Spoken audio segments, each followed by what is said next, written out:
You're watching Valley Vision TV on Comcast Channel 7.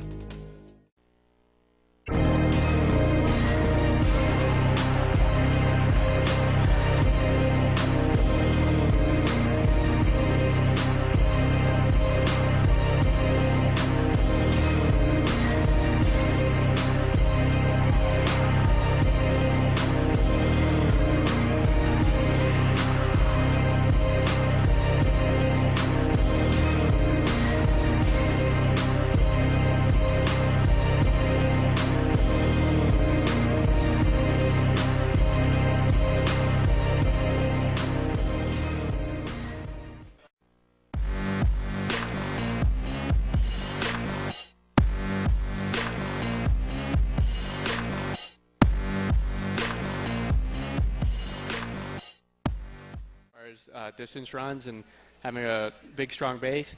And I trained hard last year and gotten some very good training, and I was very eager.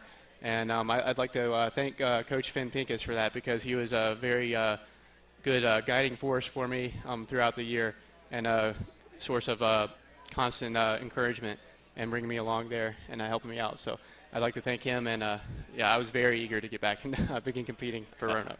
I would imagine. Now, you are a product of Cave Spring High School, where you were an all-state performer in 2008. How did you decide on cross-country in high school? Well, my father actually competed for Cave Spring High School when he was in high school, and in cross-country and track and field. And I basically was either going to play soccer or run, and I just found in 8th grade that I was better at distance running, and I liked it better, and it turned out to be better. And my coaches in high school actually noticed me as an 8th grader, Tommy McGuire and Lawrence Losel, and they were a big part of my success in high school, and I have to thank them and owe all the thanks in the world to them too for my success in high school. Now, after your high school, you were a 3-year letter winner at the University of Richmond. Can you tell us about your experience in the Division I level of running for the Spiders program? Well, it was highly competitive and highly demanding on my body and my mind in a Division I atmosphere, and I enjoyed it while I was there and while things are going well. But at the end of it, I decided, I was very tired, and my energies were better spent here in my hometown, competing for and studying religion and philosophy in Roanoke at the atmosphere of Roanoke College. Good. Now, following your freshman season in Richmond, you represented the United States at the World Mountain Running Championships with teammate Andrew Benford. You competed on the junior team for 2 years, leading the Americans to a 4th-place finish. And your 5th-place finish ranked as the highest ever for a U.S. junior male. How did you get into this competition, and what is that experience like for you? Well, I got into the competition by submitting a running resume of difficult courses that I'd run in cross-country in high school, and also some road races and my track performances. And basically there's a committee that selects for the juniors. They have a pool of applicants from across the nation of young runners. You can't have turned 20 in the year that you compete. And they select the runners, and they thought I would be best equipped to the U.S. mountain running team as a junior, and they chose me. And I have to say that it was a very big deal, and it was just a wonderful experience going overseas and competing for the United States.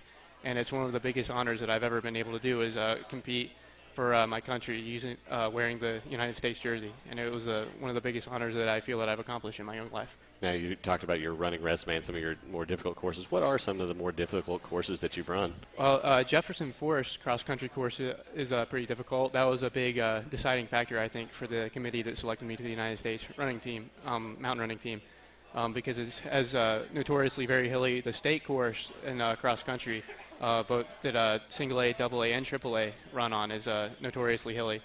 So those are two deciding factors. Another one, I have to say that Roanoke College's cross-country course, the AK course, is one of the most difficult college cross-country courses that I've ever run. It's very hilly and very challenging.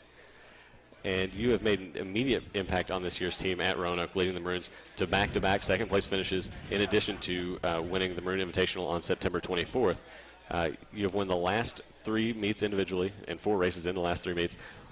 What can you attribute your success to this season alone? Well, I can definitely say that's a great supporting cast at home and at school. All the thanks in the world to my family and my brothers and my mom and dad, who are always constantly inspiration and supporting me. And definitely Coach Pincus and Coach Blickel. They're very supportive and helpful in training. and my teammates, and just we all come together as a community effort to run these races and these workouts. And we really come together and have a great synergy and work together. And, I'm at the head of the pack, but I'm also the captain of the team. I have to give a shout-out to all my friends like Dan Zimmerman and A.G. Bernstein and Drew Langren and Adam Woodjoe and all the freshmen on the team, and Pat Fisk and Mike Rawlings and everybody else on the team out there who's out there every single day working hard. It's a collaborative effort to have a success on the team. And I am a very talented runner, and I like to pour out my talent into the program so that I can energize everybody through my talent. And their enthusiasm and team spirit and just winning attitudes energize me to do well too. So it's a give and take, and it's a loving relationship between myself and the community of these young up-and-coming runners. And it's a pleasure and an honor to work with them every day. Well, it's a pleasure and honor to have you on the show. Again, congratulations on your third ODAC Runner of the Week this week. Good luck at Appalachian State this Friday. Is that right? You're going to Appalachian State. Say hi to my friend Will Raby for me. Runs for them. And we will be back. Nick will be back in just one moment with cross-country and track and field assistant coach Carl Blickel. Be sure to catch Roanoke College sports on Valley Vision TV, Comcast Channel 7 in Roanoke, Salem, Botetourt, Lexington, and Blacksburg. Brought to you by Mac and Bob's, Main Street, Salem. For programming information or schedules, go to valleyvisiontv.com. Roanoke College. Timeless and true. Smart and solid. Practical and professional. Making discoveries about yesterday. Creating visions for tomorrow. Lifted by a winning college spirit. Forging lifetime friendships with professors who prepare you for a place at the head of an operating table or another bright future. Roanoke College. Classic for tomorrow. Welcome back. I'm joined by assistant track and field coach as well as assistant cross-country coach Carl Blickel. Now, Carl, the cross-country teams have had some success this fall with Tim Smith as well as Grace England have swept the ODAC Runner of the Week honors on 3 different occasions. What have you noticed differently with this year's teams as opposed to last season? Well, we have a lot of newcomers on both sides. For the women, 4 out of our top 5 runners this year are freshmen. So that's pretty good that, freshmen are making that huge of a contribution for us. Specifically, you talked about Grace. She's won ODAC Runner of the Week for 3 weeks now. And right on her heels is Leah Schimler from Jefferson Forest in Lynchburg area. And she's placed second and third in a few meets right behind Grace and probably would have gotten ODAC Runner of the Week if Grace didn't place that high. We also have Whitney Spence. She's a country bumpkin from up in Tidewater area. And also Hannah Klein from Charlottesville, North Carolina. Those are our 4 major contributors this year, and we're still waiting on Steph Spicker to come back from an injury, and also Lauren Kennedy as well. So they're looking pretty good. On the men's side, obviously you just talked to Tim Smith, who's a huge contributor this year to the men's team. He's someone that not only improves excellent on himself, but he also enforces it on the other men, and he's a great leader. So having someone that's placing consistently number 1 in the meets, that really drops our overall score a lot lower. So that's big. AJ's returning. AJ Bernstein, he was our number 1 last year. He's having a good last few meets have been very good. And we also have a newcomer from Syracuse, New York, Ian Trepanier. He's been 3rd on our men's team for the last 2 weekends in a row. So overall, we're looking pretty good so far. Now, you had mentioned England. I want to talk a little bit more about her. A freshman from Pulaski High School. She's finished strong in every meet. What does that freshman do to make a statement week in and week out? Well, if anybody knows Grace, first off, she's about 5 feet tall and maybe 80 pounds soaking wet if she's lucky. And she looks like the little Energizer bunny when she runs. Her legs just move so fast. But she's a warrior. She works every day as hard as she can, pretty much. And she's had some injury issues in the past, so if she's not out running, she's in the gym either lifting weights or doing some type of cross training at a very high intensity level. And then when she's on the track for workouts, it's game time. She won't let anybody run with her. So she's just a hard worker, and it's definitely paid off so far for her. Now, you guys have some big events in the upcoming weeks. Friday, your team's travel to compete in the Appalachian State Open. to wrap up the regular season, then the ODAC Championships in Bedford later this month. With a week off before the conference meet, how will you and Coach Pincus prepare your athletes for such a big race? Well, it's always nice to have a week off before the ODAC because, the stresses of an 8K race for the men, which is about 5 miles, and a 6K race for women, which is about 3.5, is a lot for the body to take. So to have a week off before there, the work has been done. The hay is in the barn. We're just doing some minimal running just to keep focused to get ready for ODAC so they're as fresh as they can be. Now, what kind of experience is it for your athletes to compete against Division I competition? Do they look forward to that kind of challenge? I'd say for the most part, those who are experienced and have done it in the past, they do look forward to it. As myself, being an ex-collegiate runner, it is nerve-wracking the first time going against some of those big D1 schools. But at the same time, getting the experience racing at meets at that high of a level when they compete at the ODAC and some of the smaller Division III races and the regional race and the national race, they're that more confident that they can say, I've run against the best D1 athletes. What's the ODAC? It's only D3. Well, I can't let you go without asking you about Philadelphia sports, as you're from the southern New Jersey area outside of Philadelphia, where we're all Phillies fans, Eagles fans, Flyers fans, maybe not Sixers fans anymore with that season going down the drain. Philly tagged it as the worst weekend ever.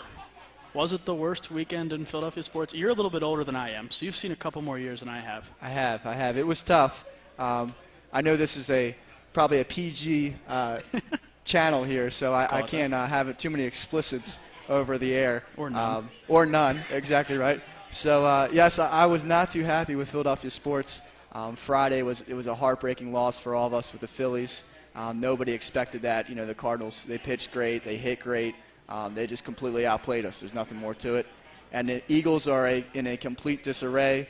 I'm sure, like myself and you and every other Philadelphian, wants Andy Reid probably out of there after this past week. But they're not looking good either, and there definitely needs to be some quick solutions in the near future, or there's going to be some riots in Philadelphia. Well, the Sixers are down the drain, so I guess let's go Flyers. Let's go Flyers. That works. Carl, thanks so much for coming. We really appreciate it. Thank you. I'll be right back with men's golf captain Adam Scaff.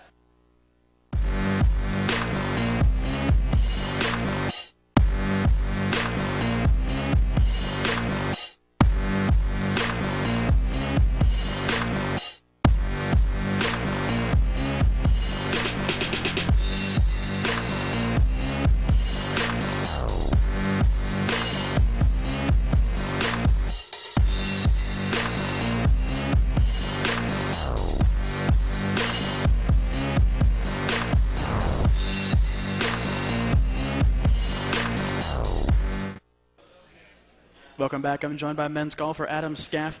Adam, you've had the chance to be with the golf program over the past 4 years, just now completing the fall season. How has the experience been for you, and what courses stand out in your mind? It's been a really good experience. My freshman year, we came in with a new golf coach, Coach Landis, and he completely turned the program around. We became more strict with our practice regimens and really dedicating ourselves to golf. And freshman year, we had one key senior, Ryan Robertson, who kind of showed me the ropes on trips. Based on, and I guess when I talk about courses, one of the best courses we play is Bay Creek for the ODAC Championship. It's one of the most challenging courses right there on the eastern shore of Virginia. So you have a lot of ocean air currents coming through, and it's one of the toughest tests in golf we play. Now, at Charleston Catholic in West Virginia, you were a first-team All-State selection in 06 and 07, member of the West Virginia High School State Championship team. Can you tell us a little bit about that experience? Well, that was a really good experience for me trying to figure out what I want to do with golf. I could have gone to WVU, but I really wanted to play golf. And Roanoke College became one of the reasons. That's one of the reasons I came to Roanoke College. And my high school team, it's kind of like a similar experience as I'm having right now. The first 3 seasons I was there, we came close to winning the state championship, but didn't quite get there. And finally, my senior year, we pulled it through with everything clicking. And hopefully that story will repeat itself this year at Roanoke. So hopefully we get that first ODAC championship in over 20 years. Now, you mentioned golf being a draw to Roanoke. Your sister had already been here for 2 years, and we saw you provide your support to her out on the basketball court. What kind of influence did she have to bring you down to Roanoke?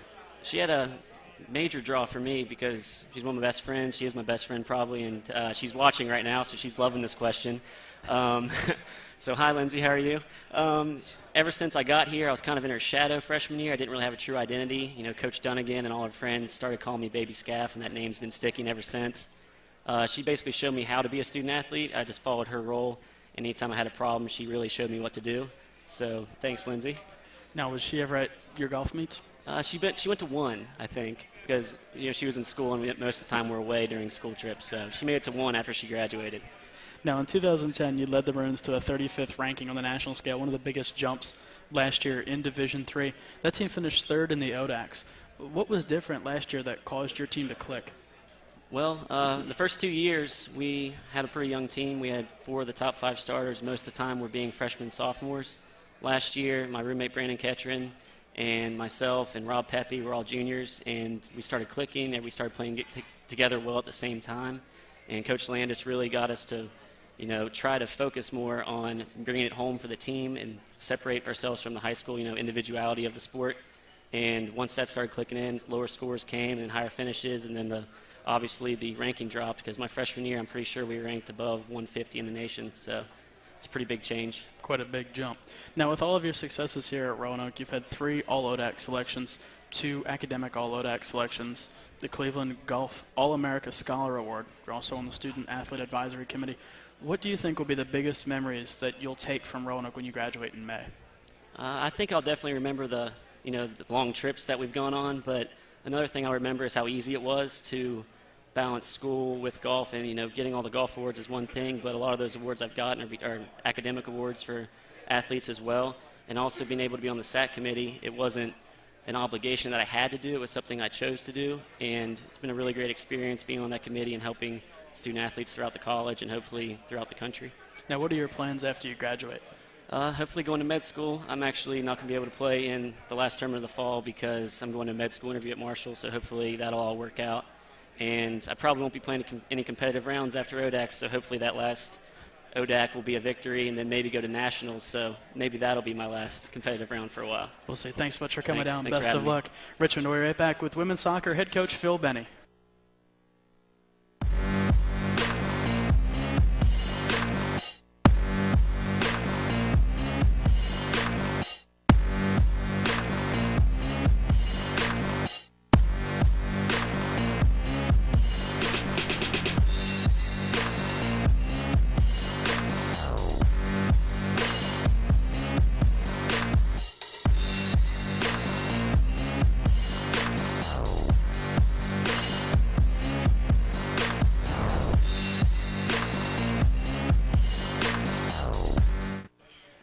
And we are back with women's soccer coach Phil Benny. Now, looking back, your team had a thrilling overtime win against number 10 Virginia Wesleyan during Parents Weekend, which was the first win in program history over a top 10 team. How exciting was that for you, your team, and your players? Oh, gosh, it was a heck of a feeling just to come away with that win. I couldn't be prouder of my team. They played so hard, and we hung in there. We were fortunate to get through the first 15 minutes, but we persevered, and the game evened out. And Kara Capel found one at her feet, and she put it in the net. It was exciting. It was definitely an exciting game to be at. Just kind of the whole atmosphere, especially on a weekend where all 3 teams were able to win on Parents Weekend, which is always an exciting thing to do when you have family in. Yeah, I mean, we just a great crowd, and the kids were pumped up for it, and Virginia Wesleyan is always. We struggled against them for a number of years. I think it was 8 years before we had beaten them. Now we've beaten them 2 of the last 3 times, so we got that monkey off our back, and hopefully things work out. We'll see them again and beat them again. Now, after an upset loss to Emory and Henry, where you pretty much dominated the whole game, your girls responded in a huge way against Eastern Mennonite, scoring 5 goals. In the ODAC victory. Cindy Satora scored 2 of those goals as she's starting to come on strong this October. How do your girls approach that game coming in after a very emotional roller coaster week? Yeah, I mean, that was a tough week being so high with the Virginia Wesleyan win and then coming back and losing to Emory Henry. We struggled to score and struggled to finish. So just to put up a number of goals in that game against Eastern Mennonite and Cindy coming through notching 2 goals, and her confidence is booming, and she's been playing great in practice ever since, and had a great night. We just got done with practice in the rain, and she just did a great job in practice. So, the bounce back factor, and now we're prepared going into the huge one coming up tomorrow night. Absolutely. Again, looking ahead, going up against Lynchburg College on the road at 7 o'clock. After that, you'll host your final home game of the season on Friday against Sweetbriar on senior night at 6 o'clock. Can you believe it's already here for your senior class? Well, I know, we only got 2 seniors, but, they've been tremendous. Jamie Johnson and Lauren Schwartz have done a great job. Jamie, if we can get a win tomorrow night against Lynchburg, I think everything will be in place for them. And they've had great careers, and we're really looking forward to having a great senior night Friday against Sweetbriar. But our sights are set tomorrow night against Lynchburg, and they're a ranked team and ahead of us in the Yodak polls. And I think my team's ready, and hopefully we'll put on a good show and come away with the W tomorrow. As we were getting everything ready to come out here to Mac and Bob's for Tuesday Night Live, we saw you all on the field getting ready, working underneath the lights, ready to go. Yeah, had that late practice and in the rain, and worked on a lot of finishing and put some things in just to prepare for Lynchburg and how we're going to defend, how we're going to attack, so we're ready, and I got a good group of players. They work hard, and we're not easy to beat at anyone that comes up for us. Absolutely. And to talk about some of those players, Rebecca Adams has had a fantastic year with team highs of 5 goals and 4 assists. Also, freshman Sarah Valero has made an immediate impact with 4 goals and an assist. But the defensive unit has pitched 6 shutouts this year. You have a lot of players to definitely positively talk about. Yeah, I mean, you mentioned Becca. She's kind of makes us run up top in this center forward position. She's who we're looking to target up top and run plays off of. Our midfield with Carmen, Steph Parento, and Lauren Schwartz. They just work hard and then, as you mentioned, we have a number of shutouts. Maya Cantor, Jamie Johnston. We got a freshman, Sarah Dorrance, in the back that's done very well, and Jordan May, and we got freshmen filling in other spots too. So, as we mentioned earlier in a couple of the shows, that we've had a lot of injuries, and people have really stepped up and really performed. And looking into this year, if I would have told you we were 9-3-1 at this point, then I would have been super excited. So we got a great group, and they've performed, and they will continue to perform. Well, again, good luck tomorrow night against Lynchburg. Again, good luck against Lynchburg, rather, but very big contest, and we'll certainly be rooting you on from here. Thank you. Thank you for being on the show, and we'll be back in just one moment with men's soccer alumni Donnie Smith.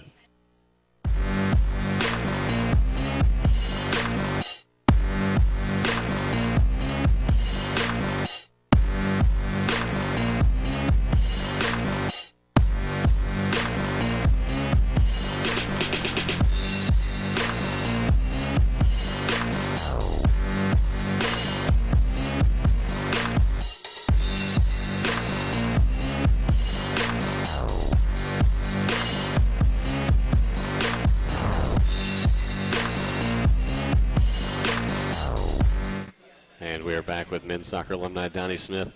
Now, you hail from nearby Roanoke as a product of Patrick Henry High School. Could you tell us about your prep soccer days playing for the Patriots? Absolutely. What a blast. Ed McMichael was our coach. Brought a lot of fire to the game, a lot of spirit. Certainly kind of brought us along as players in 4 years there. Started as a freshman and played through all 4 years, played club soccer during that time as well, and just had a real good experience there. So, now, can you tell us a little bit of how you got your start growing up playing soccer? Yeah, to be honest with you, it was really the family just being there and basically saying, whatever you want to go towards, go ahead and push that way, and we'll support you. So, I actually started when I was 7 on the U10 squad at the time, there wasn't academies. There were no real young youth programs at that point. So I played U10 as a 7-year-old and just loved the sport from the beginning and just kept working at it from there. And, family was willing to take me anywhere and everywhere. So it was a lot of fun. Now, as a highly touted sweeper in high school, you attended Wake Forest, go Deacs, to play for the Division I program. In your first collegiate season, the Demon Deacons advanced to the ACC Championship and as well to the NCAA tournament. Can you tell us a little bit about that experience?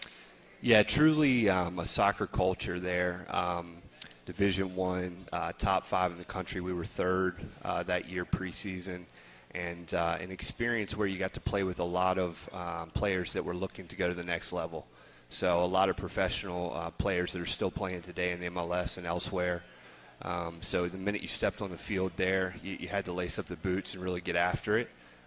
So it taught me some of that professionalism coming in as a freshman and really needing to grow continually, and that continued to pay off as I got to Roanoke College.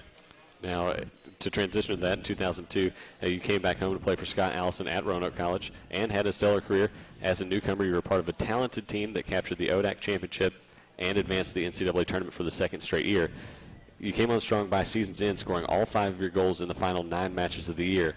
How was the experience for you going to the NCAA tournament here at Roanoke? Obviously a great experience. It really starts with the foundation of the organization, the school, the team, and the coach that kind of brings that all together. So from the beginning, Scott's motto was always, we don't want the team to be playing the best right away at the beginning of the season. We want to grow so that when we get to tournament time, we're really shining at that point. And that's what we did that year. It's obviously very challenging once you move on from the ODAC into the regionals and continue in the NCAA tournament. It just gets tougher. But if you build that good foundation, there's something that you can make of that season. So, now, as a senior, you were named the 2005 ODAC Player of the Year and were named the NSCAA All-American as a senior, playing in every minute of every game that fall. You even scored a goal in the only game that Coach Allison moved you up to forward from defender against Bridgewater in a 4-2 victory. How did that come about, moving you up to the top? Yeah, it's interesting because I hadn't really played in much of an attacking mode really at any point in my career. And having coached some and having played a lot, I know exactly where Scott was going with that, which was sometimes you're just reaching to see what you can put together. Sometimes you're just trying to figure out what the squad looks like to play the best. And it doesn't always look like you would draw it out on paper. So you just try things and see what happens. Yeah, after you scored that goal, did you think that you'd be coming up forward more often? No, I was probably headed back the other direction and very confused as to what was actually going on because I wasn't used to that type of position. So. Now, you were a 3-time first-team All-ODAC selection and a 2-time NSCAA All-South Region player for Scott Allison. After such a storied career as a defender, how do you remain close to the game? Gosh, in a lot of ways. I do a lot of refereeing at the high school, collegiate level, even at the youth level. Stay involved in any type of soccer aspect as I can. Coaching whenever possible, just trying to stay plugged in the community as well, because a lot of the kids and players that are now coming through at the high school and collegiate levels, I had watched, or maybe some of them I had even coached at that point. So it's kept me plugged in to the soccer. So. Now, do you have a memorable game or moment that always pops in your head when you talk about playing for the Roanoke soccer program? And how did you enjoy your time playing for Scott Allison? Well, I guess I'll take the second one first. Scott has a very unique way of kind of cultivating the players in the program. He is very passionate, while at the same time very calm and focused enough to bring the players, down if they're a little too passionate, if that makes sense. So he really can help you lay that foundation. And as a player, it's great when you can grow from, let's say, the freshman season to when you get to junior, senior level, and you truly feel like you've gotten better as a player, more holistic soccer player. And that's something that Scott does a fantastic job of, as much as being a mentor and being a coach and just being a leader. without always having to be up in your face about things. More of the quiet leadership, which tends to work really well. As far as, playing at Roanoke, it was fantastic. It's great in soccer when you have, 10 other players out on the field with you and you can accomplish something together. That's always a good feeling. Well, and you were going to be joining forces with me in the broadcast booth on Wednesday, October 19th, as the men play Bridgewater. That'll be available online in this very spot, maroons.roanoke.edu/showcase. Be sure to join us on Wednesday, October 19th for the Bridgewater game. It's been a pleasure having you on, and it'll be good to have you on the headset on the 19th. Absolutely. Looking forward to it. And Nick will be back in just one moment with men's soccer alumni Aaron Uritt.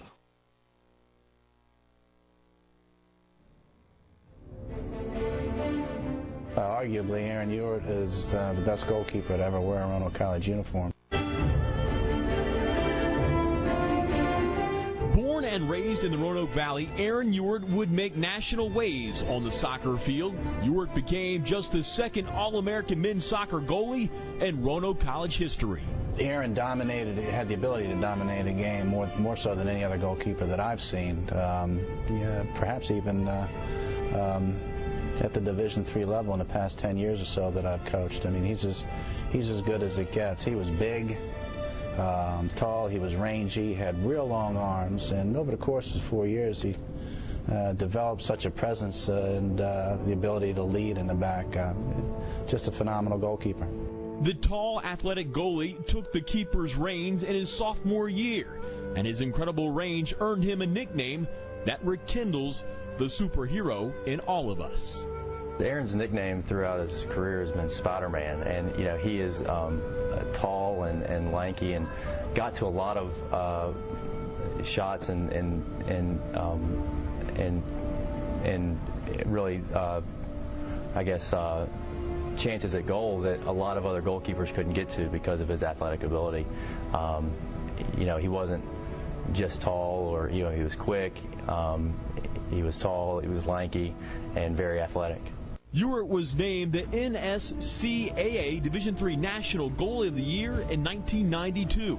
He registered over 200 saves in his final 3 seasons as a Maroon and stopped 80% of the shots that came his way.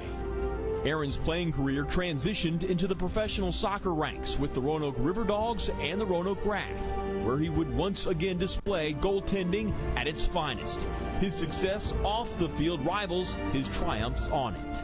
Aaron, I think, exemplifies the athletics and the character that we have in the Hall of Fame at Roanoke College. I think when our players see him come back and he talks to the team a little bit, I think they hear in him his love for the college, his love for the soccer program, and what it has done for him. And as a coach, you really need to tap into that once in a while, and he's been wonderful for the program. Roanoke College congratulates 2004 Hall of Fame inductee Aaron Uritt.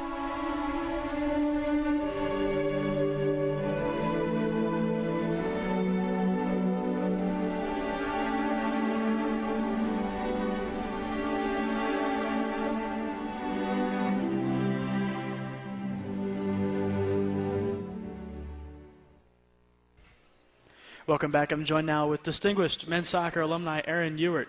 Now, Aaron, along with fellow men's soccer alum Donnie Smith, you also hailed locally from Patrick Henry High School, named All-State, All-Times on team as a senior. Obviously, Coach Allison's eye. How did you first start your interest in coming to Roanoke College? Well, it may have been as a 8-year-old in their soccer camps back in the day when I used to come, and really appreciated Roanoke College and got my start out here. But Roanoke College had a good name for itself, and truthfully, I played with some great players like Grayson Perlman and Dustin Finder in Roanoke as I grew up. And Grayson came along to Roanoke College, and it was important to play with him. He was a very good player. Now, we had another former North Cross graduate, as you mentioned, Grayson Perlman here 2 weeks ago. He said that North Cross gave Patrick Henry fits quite a bit, and you played against Dustin Finder, and he, as you mentioned, became your teammate. How did you two gel after a high school rivalry? Well, the PH North Cross rivalry was the best around in the region when I was in high school, and Grayson was there and Dustin was there, and I played for PH, and they were at North Cross, so it was always a great rivalry. I'd say in the last 5 years, PH has definitely shown who's dominant in the region, but North Cross is really solid. They've got some great players, Little Strain and Pollock and James Brown, who's an old Roanoke College soccer alumni coaching out there, so they're good, but I think PH still has a little bit of the edge. Now, you were a 3-year starter, got 3 straight All-ODAC honors in goal. And as a sophomore, you took over the starting spot midway through the season, came up with 160 saves. Could you tell us what that year was like for you, just taking over the starting role halfway through? Oh, 160 saves. That sounds like I was pretty busy. It was a good year. I had a lot to learn from the senior as my freshman year from Glenn Dorschner, who was an All-South goalkeeper that year. Was phenomenal. Just a really sick goalkeeper in a lot of ways. And I really enjoyed playing with him, and I knew coming in as a starting goalkeeper my sophomore year that I had some big shoes to fill, and we were able to pull out some good wins. Now, as a senior in 1992, you were first-team All-ODAC, not to mention All-American, All-South region selection. Finished the year with 8 shutouts, 11-3 record. Looking at that roster, what do you think gave that team so much success? In the 93 team, the year after I graduated, I think, really I believe it was we had a tri-captains the year before, Kirk Cromiller, Mike Otto, myself, and we had a great freshman class. That freshman class that came in was really solid, and they really bought in to what we were doing. And truthfully, a lot of the seniors and juniors brought them in and really made them feel part of the team initially. And so I think next year when they came in, they really felt solid about the Roanoke program and where they were headed. Now, your senior season was 1992. Mm-hmm. Now, looking back at that, misread the question a little bit. We'll work with it. What do you think gave your team so much success during that season? Once again, a little cohesiveness. You had to have good chemistry. I've always been a firm believer that, and I've seen it in some of the USL even, you've got a lot of egos, and they're not going to go very far. It looks good on paper, but your egos are getting in the way of your wins. And I think the teams that we had at Roanoke always bought into what Scott was teaching. And we always had a lot of good camaraderie with the teammates. But you had to have some good players, and we still had 4 or 5 pretty darn good players. I think the depth, as I said, now is a lot deeper than it was when I was there, and that's a big difference between now and when I played. Now, in your time playing for Coach Allison, do you have one distinct memory that stands out of your head coach? Of Scott? Oh, I've got so many. How long do we got? No, there's quite a few. I've found myself slacking a few times. Scott's got on me. We won't. It's a PG show, and I remember one time where the stadium builds. That's where we used to practice, and it had rained 2 weeks straight, and I swear there must have been 10,000 mosquitoes. And so he's trying to tell us, this is the bus times. We're going to leave. We're going to get meals. And we're all just getting bitten. And so Scott has this hood on, and he pulls it shut. And so all I can see is like one eye. He's like, all right, so we're going to be leaving at 4 tomorrow. Don't miss the bus. And I just remember Scott just, trying to avoid the mosquitoes on the practice field. So, that. Now, you had the opportunity after your collegiate career to play at a semi-professional level. Mm-hmm. What was that experience like, and how did you wind up running into a couple other former Maroons? Well, when I graduated, I moved out to San Francisco. Soccer was over for me. There was no Major League Soccer coming out of college. So as an All-American, you're thinking, hey, I'll get to play, and it just didn't happen until 96. So I moved to San Francisco and then Jackson Hole, Wyoming, skied for a couple winters, and got word from Dustin's dad that they were going to start a United Soccer League team in Roanoke. So I got a contract signed up, and I moved back to Roanoke. And, of course, Grayson and Dustin and people like Ling Wiedemeyer and some locals that I grew up playing with were here. So it made it even extra special that not only could some of my best friends and guys that I played with in high school and college and have some success, but then to turn around and live your dream of playing a little professional as a DC United farm team. Well, Aaron, we really appreciate you coming down. Thanks so much for your time. You bet. I'll be right back with men's soccer head coach Scott Allison.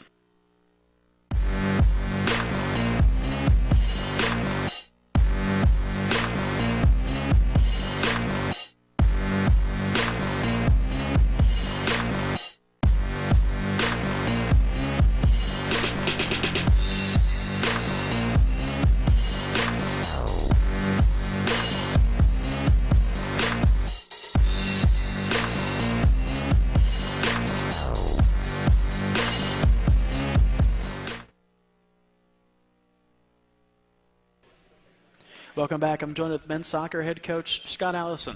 Now, Coach, after a tough loss to North Carolina Wesleyan at home last week, you guys rebounded with a big 2-1 overtime win over Methodist on Saturday. Can you tell us a little bit about that game and how really everything developed? Yeah, it was a hot day. We were playing on grass for the first game in a few games, and we started out sluggish and slow, and frankly, I thought we were kind of god awful in the first half. But we seemed to regroup at halftime and made some adjustments. We got an equalizer fairly early into the second half off of a restart. Jake Mercer finished a great goal, and bunkered down, and they didn't create a lot of chances in the second half, and we might have created a couple. And off of the kickoff, we got in behind them immediately and scored 12 seconds in. So we kind of feel like we stole one from them. It wasn't our better effort of the day. They were missing. At this time of the season, everybody's missing kids. They were missing one of their best front runners, one of their best players, and Carl East didn't play at all, and we moving. Taking Carl out of our back line and moving people around, it stirred the pot a little bit too much. And I think we found ourselves a little bit in the second half and feel good about that one. Now, looking ahead, you have 2 home games against Bridgewater and Randolph, but first, 2 tough road contests. You guys take on Guilford and Randolph, making both on the road. Can you tell us a little bit about what you're doing to prepare for the Yellow Jackets and the Quakers? Well, the Quakers first. They're a very good team. Freddie Gomez and Ronnie Castellanos are 2 of the better attacking players in the league, and we've got to keep them in check. They can both hurt you individually, so we've got to do an honest day's work of defending them both individually and collectively, and try to limit what they do to us. They're going to get their chances. They're going to create. What we'll try to do is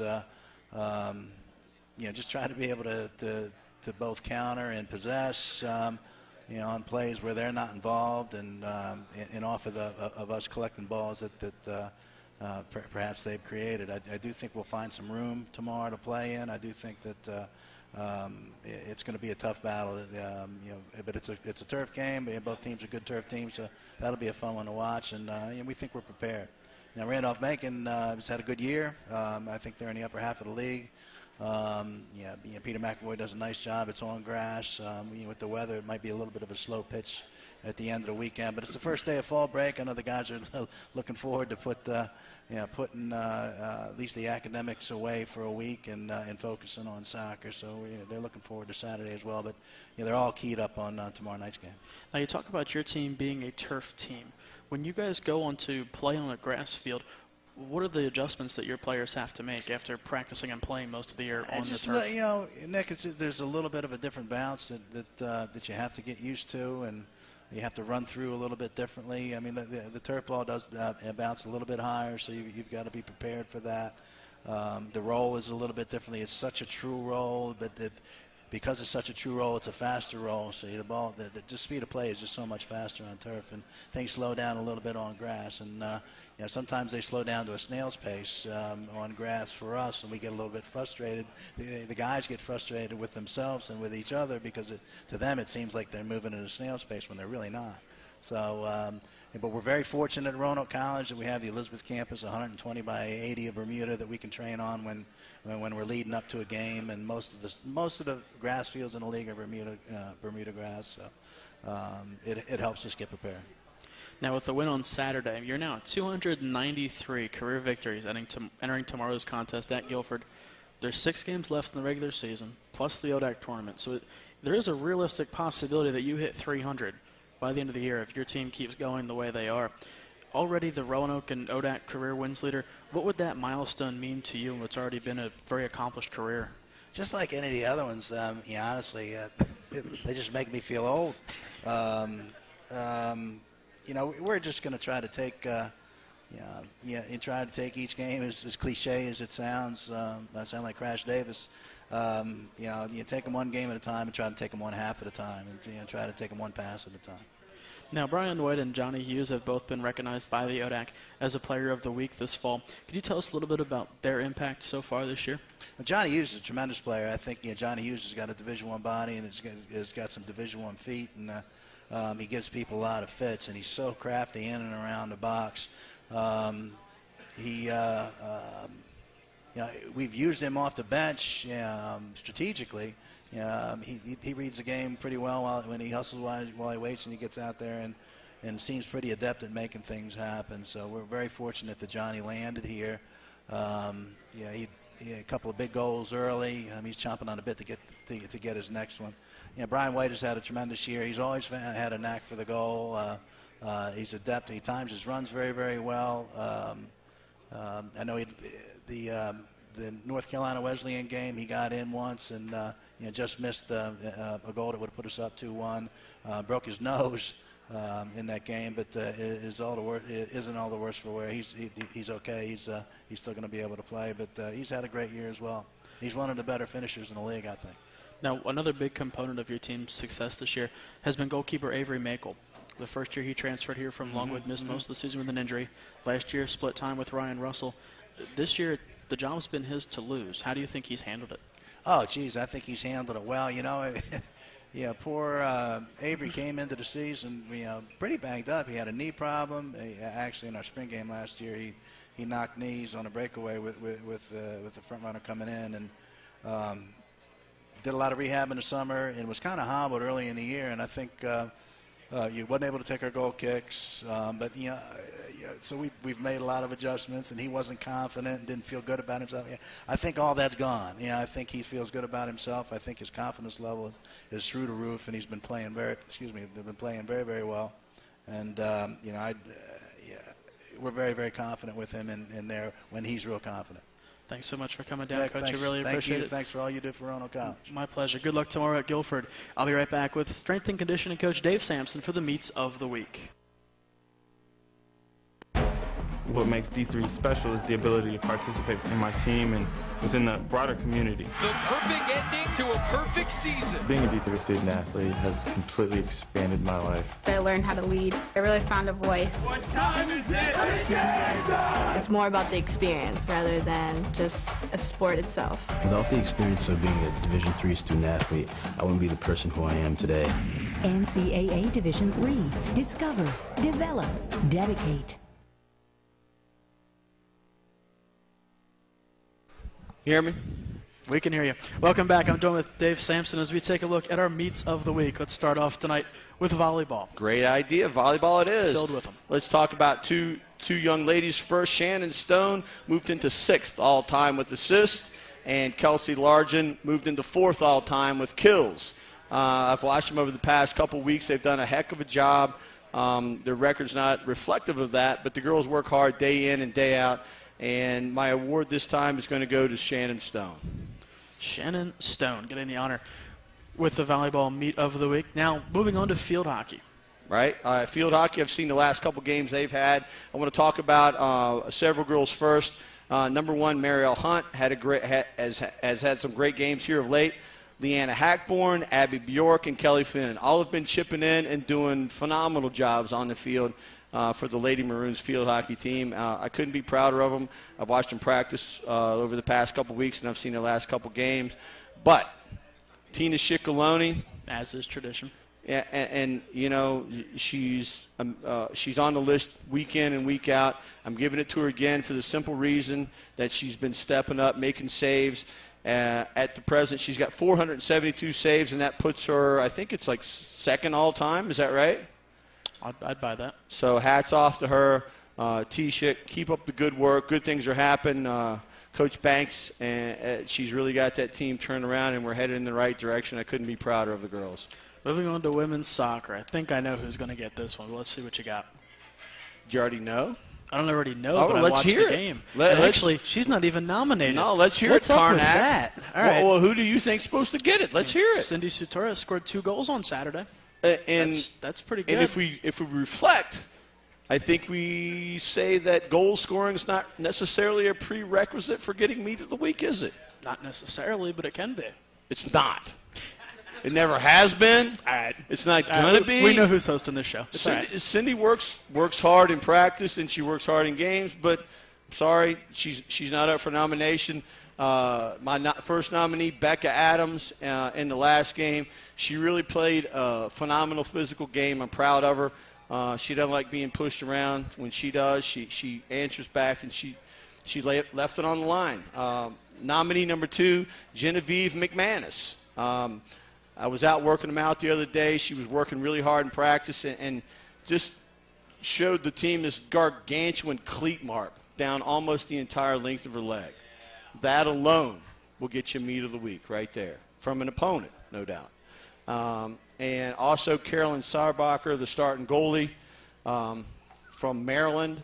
She's got this giant, almost softball-sized bruise on her right bicep. You got to love that.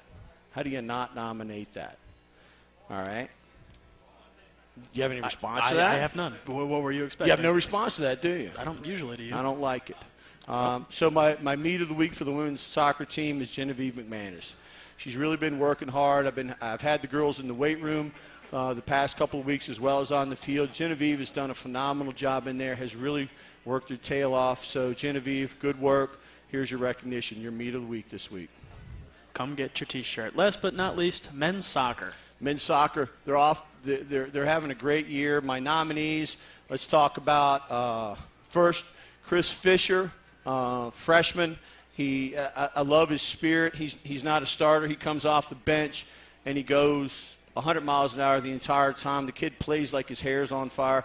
Doesn't let anybody push him around. He's a physical player with also a touch of finesse. That's a tough combination. You don't see it very often. Defenseman Chris Conover. Did you just point at me? You don't have a lot of finesse. No, I have no finesse. I know that. We're covering old ground.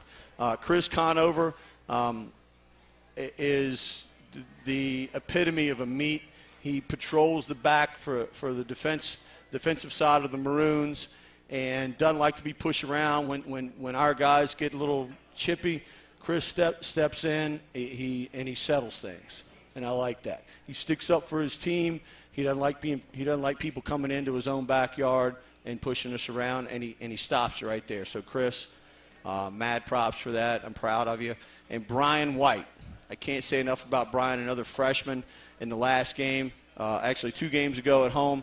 Kid gets kicked in the face, breaks his nose. He's going to need surgery, and yet he's still playing. He's finishing the season. It's a no-brainer.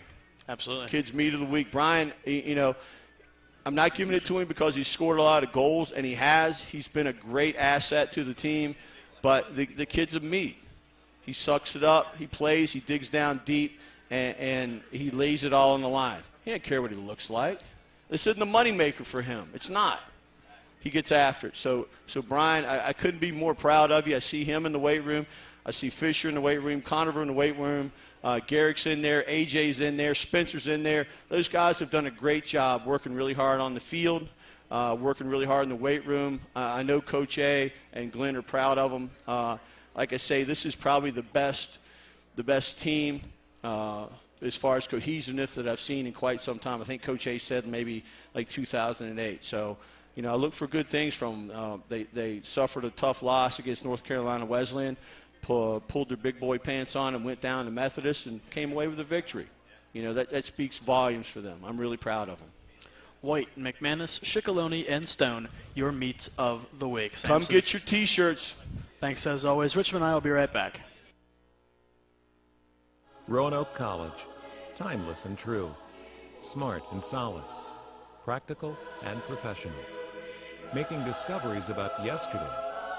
Creating visions for tomorrow. Lifted by a winning college spirit. Forging lifetime friendships with professors who prepare you for a place at the head of an operating table or another bright future. Roanoke College. Classic for tomorrow. Welcome back. Looking ahead, Wednesday, the men's soccer team will travel to Greensboro to take on Guilford, while the women will be on the road at Lynchburg. Both contests scheduled to begin at 7 o'clock. At home, the field hockey team hosts Bridgewater at 4 at Donald J. Kerr, while the volleyball team plays host to Emory and Henry at 7 o'clock in the Bass Center.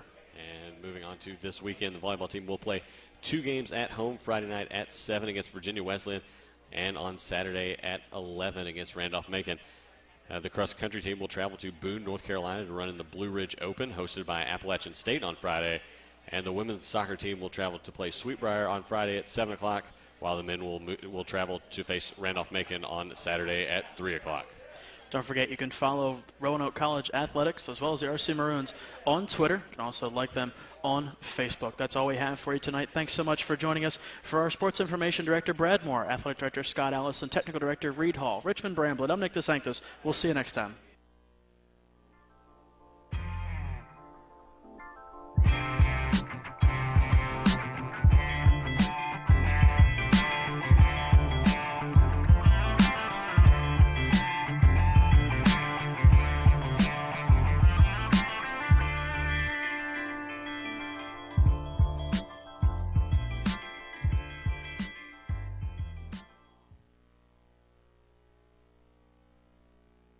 For information or schedules on Valley Vision TV programs, visit us on the internet at valleyvisiontv.com. Remember, you're watching the Valley's only true local network, Valley Vision TV, Comcast Channel 7.